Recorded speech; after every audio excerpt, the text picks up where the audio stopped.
Ladies and gentlemen, you've been told to chase everything, clout, attention, applause, but I'm here to tell you the real breakthrough doesn't come when you get louder. It comes when you get quieter. It comes when you focus on yourself and stay silent. Let me teach you something foundational. The root of success is not found in how much you say, it's found in what you build in silence.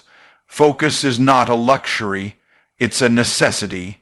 Every time you get distracted by someone else's opinion, someone else's life, someone else's drama, you are making an investment, and that investment is in them, not in you. Now ask yourself, what's the return on that investment? Zero. You see, when you focus on you, you begin to notice your gaps. You begin to confront your weaknesses. You begin to polish your strengths. But if you're too busy watching other people, you're letting your gifts collect dust.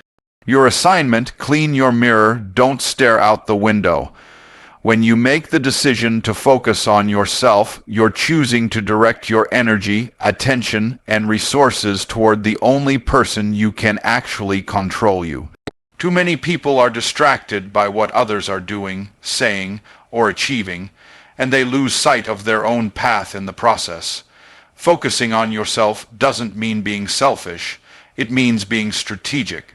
It's the understanding that your progress is your responsibility. No one is going to wake you up early, keep you disciplined, or build your dream for you. That's your assignment. The moment you stop comparing yourself to others and begin studying your own habits, your own thoughts, and your own progress, you start unlocking power that was always within you, but dormant due to distraction. Most people are experts on other people's lives and novices when it comes to their own. They know who's dating who's trending online, who's making moves on social media. But they haven't studied their own patterns of procrastination, their own emotional triggers, their own limiting beliefs. When you focus on yourself, you begin to build a relationship with your inner world. You become more self-aware. You begin to identify what's holding you back and what pushes you forward. You stop waiting on motivation to show up, and you start creating momentum through consistency. Focusing on yourself also means learning how to protect your peace. When your energy is spread too thin across too many people, opinions, and obligations, you lose the clarity required for growth. Focus brings clarity. Clarity brings confidence, and confidence unlocks courage. But all of that begins with the decision to tune out the noise and tune into your own purpose. One of the most dangerous things a person can do is try to find their value in someone else's validation. The truth is, no one can see your vision like you can. No one was given your assignment but you. So stop looking for others to confirm what was only revealed to you. When you shift your focus from outside approval to inner growth, you begin to access a level of power and peace that is not dependent on the world's reaction. You begin to operate from purpose instead of pressure. When you're focused on yourself, your circle changes too. You become less impressed by noise and more attracted to discipline. You start to see through performance and value authenticity. You realize that real power doesn't have to announce itself. It reveals itself through results. People who are truly growing don't have time to perform for applause. They're too busy executing.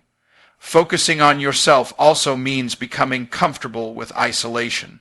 Growth is often lonely, not because people don't care, but because the process requires a level of intensity and introspection that few are willing to embrace. The crowd is loud, but the climb is quiet. And if you're serious about your next level, you have to get serious about your ability to be still, to be disciplined, to be patient.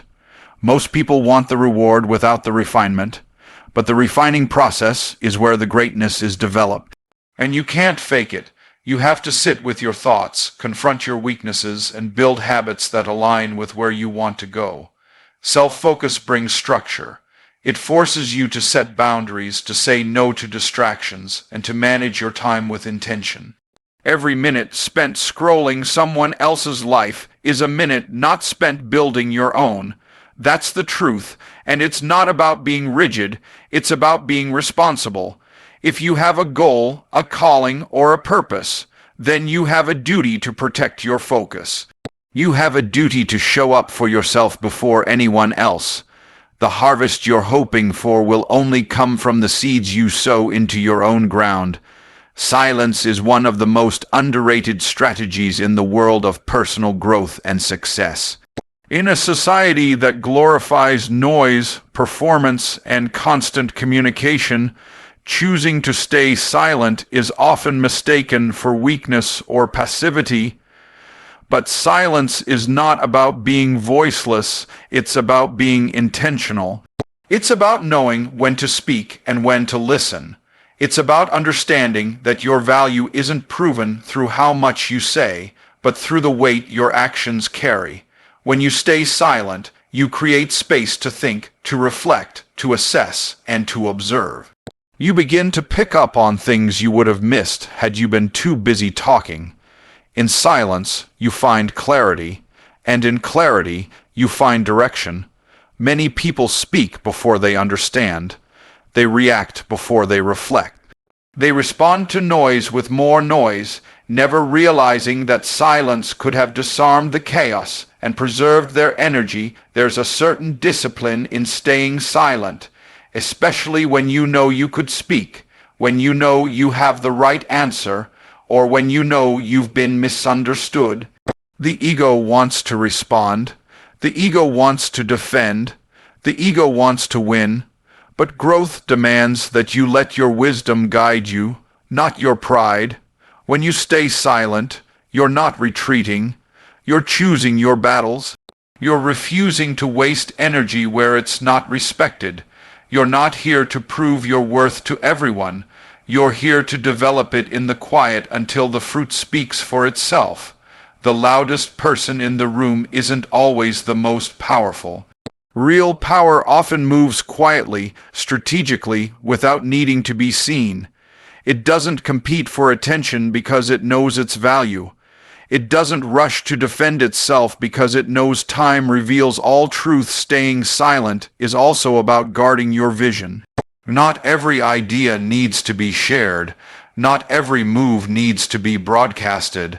When you expose your vision too early, you invite opinions that can contaminate your clarity. You allow people who don't carry your assignment to speak into something they weren't meant to understand. Silence protects your purpose. It creates a covering around what you're building. You don't owe explanations for your goals, your pace, or your boundaries. When you stay silent, you give yourself the room to grow without interruption. You give yourself permission to shift, evolve, and build without external pressure. The world may be looking for constant updates, but real elevation requires privacy. You can't develop solid foundations in front of an audience. You build that in the quiet, in the silence, in the moments where no one is watching. Another reason silence is powerful is because it trains your emotional discipline. When you respond to everything, you give everything access to your peace. Silence teaches you that not every situation deserves a reaction. Not every insult requires a rebuttal. Not every disagreement needs to be turned into a debate. Sometimes the most powerful move you can make is to say nothing and let the results speak for you. Maturity is knowing when silence is stronger than words. It's realizing that the best revenge is not retaliation, it's transformation. You don't rise by lowering yourself to every argument. You rise by choosing peace, by staying focused, by letting your growth be louder than your mouth ever could be. Silence also strengthens your ability to hear. Hear your intuition, hear God, hear your internal compass. The more noise you allow in, the harder it becomes to distinguish truth from distraction. But when you practice silence, you develop discernment. You become more sensitive to what matters. You stop reacting and start responding with intention. You begin to lead your life instead of being led by impulses. The strongest people are not those who always have something to say. They're the ones who know when to speak and when to be still. They know that silence isn't empty, it's full of purpose. It's a tool, it's a weapon, and when used with wisdom, it becomes one of the greatest assets on your journey to transformation and success. Energy is one of the most valuable currencies you possess, yet many people spend it like it's unlimited. They give it away freely to drama, distractions, negativity, and unproductive conversations, without ever counting the cost. When you truly understand the power of your energy, you begin to manage it like wealth. You become intentional about where it goes, who receives it, and what it produces in your life. The problem with most people is not a lack of talent or opportunity. It's the mismanagement of energy. Energy wasted on things that don't serve your growth will always keep you stuck in cycles of frustration. Every time you argue with someone who doesn't understand your value, you spend energy. Every time you chase validation, you spend energy. Every time you complain, gossip, scroll endlessly, or procrastinate, you're making emotional withdrawals that drain your ability to build, create, and lead. There's a difference between being busy and being effective. Busy people spend their energy reacting to everything around them. Effective people invest their energy in what matters most. When you're focused on your goals, your healing, your vision, and your discipline, you learn to filter your energy through purpose.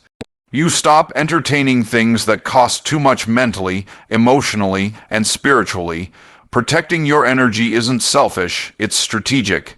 It's recognizing that you are at your best when you are aligned, rested, clear-minded, and fueled by vision. When you allow every distraction to gain access to your energy, you dilute your potential. You spread yourself thin, and you operate from exhaustion rather than intention. Energy management is time management. It's emotional maturity. It's spiritual stewardship. You can't build anything lasting if you're constantly drained by things that should have never had access to you in the first place. Every day, you wake up with a limited amount of energy. That energy must be spent somewhere. The question is whether it's being invested or wasted. When you spend it on comparison, you lose momentum. When you spend it on anxiety about the future, you lose presence in the moment. When you spend it replaying the past, you lose sight of the possibilities ahead. But when you spend your energy on discipline, prayer, learning, building, and creating, your energy begins to multiply. It begins to compound. You begin to experience the return on investment. You start to notice that while others are burnt out from chasing noise, you're gaining clarity by sitting in silence. You're growing in the unseen. You're building with boundaries. You're preserving your focus. This is the discipline of energy stewardship. Energy also responds to direction. When you don't give it clear assignments, it will scatter. It will go wherever your emotions go.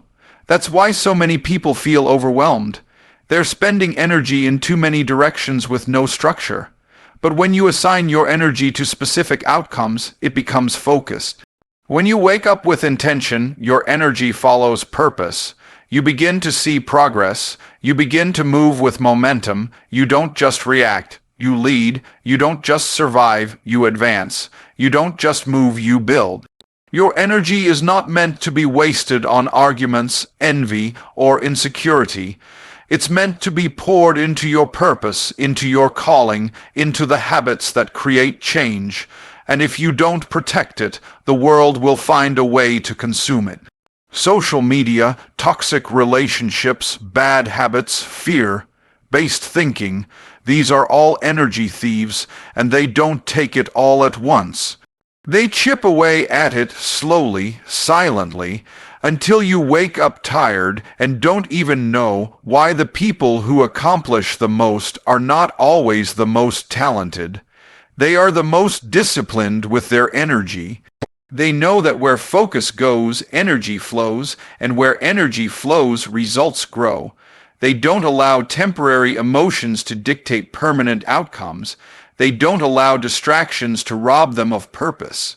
They move differently because they understand the value of every ounce of energy they have. They understand that their energy is a seed, and where they plant it determines the fruit they'll see. You can either waste it or multiply it. You can either scatter it or focus it. The choice belongs to you every single day. People don't follow what you say nearly as much as they follow what you do. Words are cheap when actions don't match.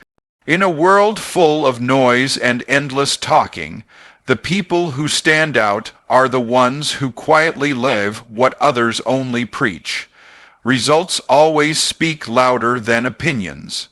When your life starts reflecting the discipline, the focus, and the commitment that others only talk about, you become a living message. You don't have to announce your character. Your consistency will show it. You don't have to advertise your integrity. Your fruit will confirm it. What you do in private will eventually show in public, and that's why your actions carry more weight than anything you could ever say. People are watching even when you think they're not. They're observing how you handle pressure, how you respond to disrespect, how you move when no one is clapping. They may not say it out loud, but they're taking notes. And when they see consistency in your actions, they begin to trust the message of your life. This is why it's critical to build a lifestyle, not just moments of effort. Anyone can be disciplined for a week. Anyone can sound motivated for an hour. But what does your life look like over time? What's the pattern? What's the standard you live by when no one is checking in? That's the true test of who you are. Your words can inspire, but your life will either validate or contradict them, and people will always believe your life before they believe your language. You can't talk your way into excellence, you have to live it. Day by day, decision by decision, discipline over emotion, commitment over comfort, and the more your actions align with your values, the less you'll need to convince anyone of anything. You'll walk into rooms and people will sense something different. Not because you said it, but because you lived it.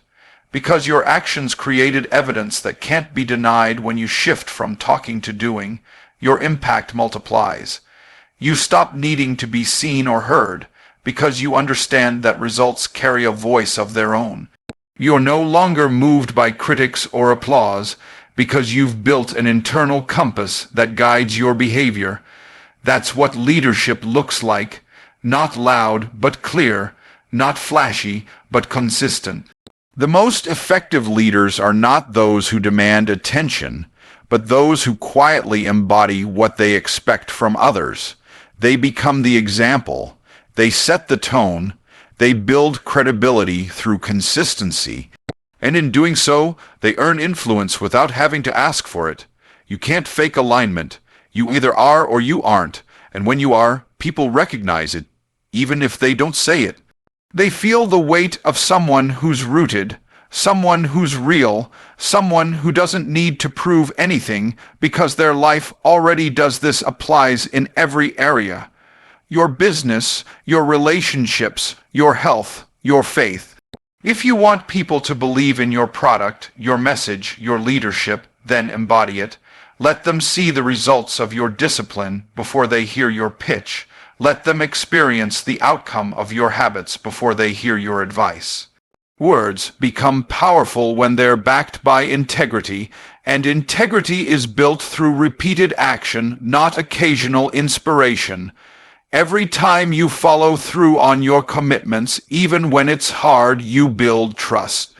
Every time you choose to act instead of just speak, you build momentum, and over time, that momentum becomes undeniable. People will start asking how you did it. They'll want to know your secret, and you won't have to shout it from the rooftops. You'll just keep showing up, doing the work, staying the course, and your life will keep speaking for you. That's the real power. That's the real influence. That's how transformation spreads, not through loud voices, but through quiet lives that are deeply rooted in action. Over words, stillness is where clarity begins.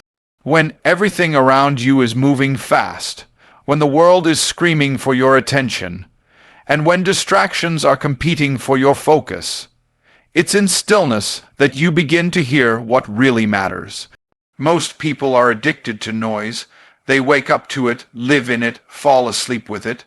Constant stimulation has become normal, But the problem with constant noise is that it drowns out the voice of purpose. It drowns out the internal guidance that was designed to lead you toward your calling. When you don't make space for stillness, you become reactive instead of intentional. You make decisions based on pressure instead of peace. You end up following the momentum of the crowd instead of the direction of your own vision. But when you choose stillness, when you turn down the volume of the outside world, something powerful happens. Your inner voice gets louder. You start hearing your convictions again. You start sensing what's right for your life. You begin to separate the urgent from the important. Stillness isn't about doing nothing. It's about listening deeply. It's about pausing long enough to ask the hard questions. Am I on the right path? Am I making decisions out of fear or out of faith? Am I building something meaningful or just staying busy? Stillness gives you the courage to confront what you've been avoiding. It reveals what your busyness tried to bury. It shows you the cracks in your foundation, not to shame you, but to give you the chance to strengthen what matters. It brings your heart back into alignment.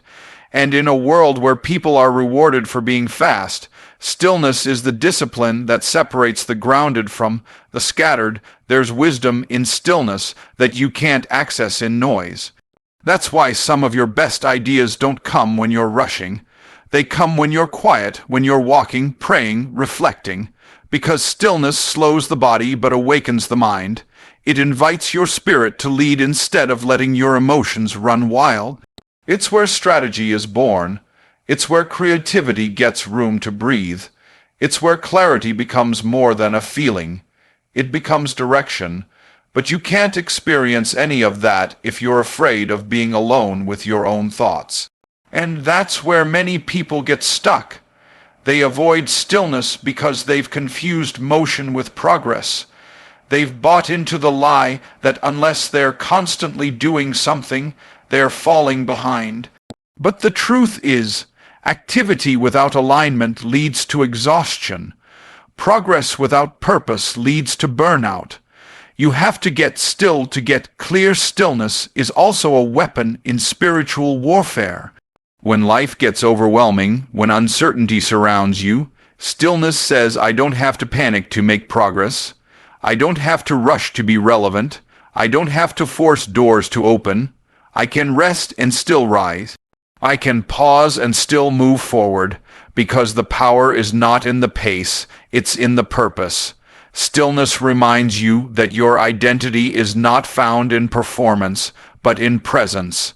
It pulls you back to your foundation. It keeps you anchored when everything around you is shifting, and that anchor is what gives you the ability to move with confidence, not just speed. Most people are running fast but going nowhere. They're moving loud but accomplishing little. Because motion without meaning is just noise, but stillness brings you back to what's essential. It reminds you why you started. It reveals what you must let go of, and it equips you to move forward with clarity, confidence, and conviction. Stillness also helps you discern who's really for you. When you stop talking, when you stop performing, when you stop chasing approval, you start noticing who sticks around. You start seeing who respects your silence, who honors your space, and who only loved your spotlight. In stillness, false connections fall away, and real ones are revealed. You realize that not everyone is meant to go where you're headed, and that's okay. Because stillness isn't just about peace, it's about preparation. It's what prepares you for elevation. It's what grounds you so you can rise without losing yourself. It's what refines your character so your gift doesn't destroy you when the platform comes. Stillness is not weakness. It's wisdom in motion. Even when everything appears still on the outside, elevation requires separation. It's one of the hardest truths to accept on the journey to growth. Not everyone who starts with you will finish with you. Not everyone who claps for you now will celebrate you later. And not everyone who says they're for you is meant to walk with you through every season. Separation doesn't always mean cutting people off out of anger or pride. It means recognizing when someone's presence begins to conflict with your purpose. As you grow, you'll start to notice your values shifting, your goals expanding, your standards rising. And when that happens, the environment that once felt comfortable will begin to feel restricting. That's not a sign that something is wrong. That's a sign that something is evolving.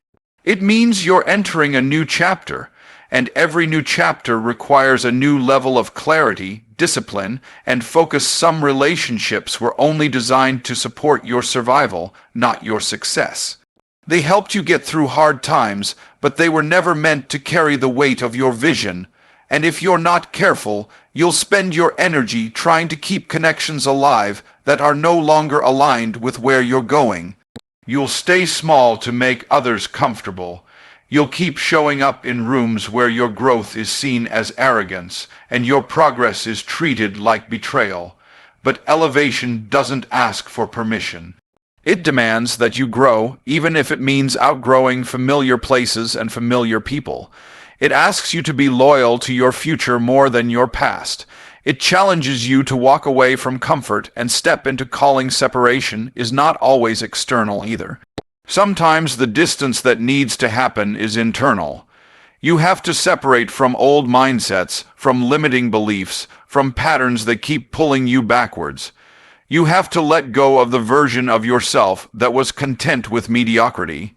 You have to separate from fear, from excuses, from the story you've been telling yourself about why you can't. Because what you're stepping into requires a different level of you, and you can't carry old weight into a new season. That's why the process of elevation often feels lonely, not because you're alone, but because everything unnecessary is being stripped away. Distractions, dead weight, codependencies, even habits that no longer serve your vision, they all have to go. And that pruning doesn't always feel good, but it is good. It's in the separation that you find strength. It's when you get away from the noise that you start to hear your own voice clearly. It's when you remove yourself from people who drain you that you realize how much energy you were wasting. It's when you stop trying to fit in where you no longer belong that you discover the courage to stand where you've been called. Separation makes space for transformation. It creates room for revelation. And in that room, you gain clarity about who you are, what you carry, and where you're going. You stop trying to be everything for everyone and start becoming who you were created to be. Elevation also tests your ability to be misunderstood. When you separate yourself for the sake of growth, not everyone will get it. Some will accuse you of changing. Some will label your discipline as pride. Some will assume your silence means disloyalty. But you don't owe everyone an explanation. Your job is not to convince people of your growth. It's to commit to it, because the people who are truly assigned to your life will not be threatened by your elevation. They will cheer for it. They will grow with you. And those who are not meant to be, there will remove themselves or reveal themselves. Either way, it's a gift you can't rise without release. You can't go higher without letting go. The climb demands separation from anything that hinders your vision, your purpose, your peace. It's not personal, it's principle, and the higher you go, the more focused you must become. Every new level comes with new responsibilities, new standards, new tests. And the only way to embrace it fully is to make peace with the fact that separation is not rejection. It's redirection toward the life you were always meant to live. You were never created to blend in with the noise. You were created to move with purpose, in power, and on purpose. When you begin to focus on yourself, you reclaim authority over your life. When you choose to stay silent, you stop chasing validation and start building results. When you guard your energy, you stop giving your best to things that bring the least. When you let your actions speak, you build trust without needing to talk. When you embrace stillness, you tune into wisdom that can't be found in chaos. And when you accept that elevation requires separation, You stop mourning what you've outgrown and start preparing for where you're headed. This journey is not about proving yourself to the world. It's about becoming aligned with your calling. Not everyone will understand. Not everyone will applaud. But the ones who are meant to see it will recognize it. Your silence will speak. Your growth will shine. Your discipline will make the noise that matters. Stay focused, stay grounded, move in quiet power, and let the results announce your arrival.